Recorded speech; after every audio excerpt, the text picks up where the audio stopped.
Open-minded ka ba sa business? Gusto mo bang kumita ng doble?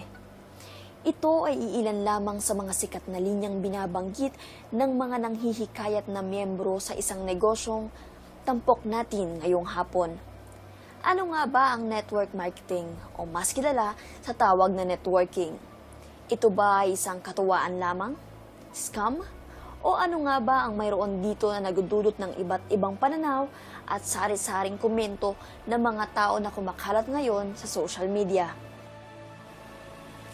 Sa pagsasaliksik ng aming grupo hinggil sa usaping ito, nakapanayam namin si Carla Marie Manalo, isang civil engineering student ng De La Salle University, Dasmariñas. Malayo man sa kinukuhang kurso sa kasalukuyan, sa edad na 18, siya ay naging miyembro ng isang kilala at lisensyadong networking company.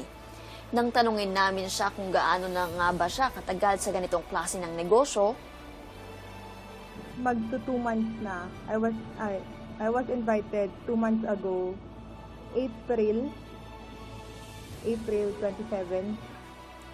ayon din sa kanya, isang kaibigan ang nanghikayat para sumali siya sa naturang negosyo. Na-invite ako ng classmate ko this college, classmate ko sa civil din.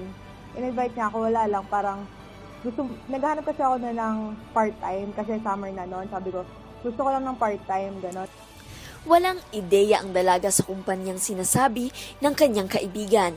Kaya naman dala ng kanyang pagkamausisa ay nagsiyasat siya ng mga impormasyon ukol dito.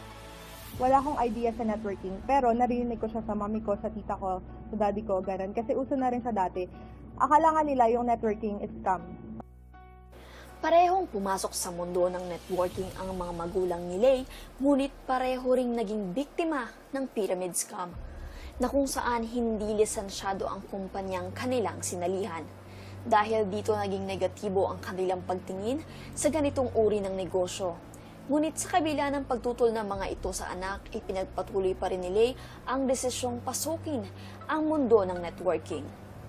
Ngunit kalakip ng pagpayag ng mga magulang sa gusto ng anak ay sinamahan nila ito sa opisina ng kumpanya upang masiguro ang seguridad at matuwid na pangangasiwa nito.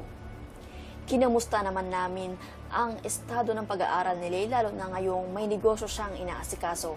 Ayon sa dalaga, hindi naman nakakasagabal ang negosyong ito sa kanyang pag-aaral sa kasalukuyan, bagkus na pagsasabay pa niya ang pagkita ng sariling pera at pagsusunog ng kilay. Sa katunayan, kabilang din siya sa isang organisasyon sa loob ng Universidad ng La Salle.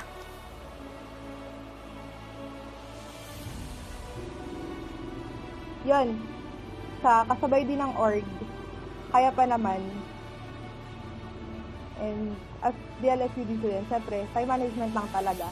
But Positibong-positibo ang pananaw ng dalaga at mababa ka sa kanyang mukha ang determinasyon sa pinasok na negosyo. yun, parang dito ko na nakita yung real world na estudyante pa lang, kailangan mo lang isipin yung future mo. Estudyante pa lang,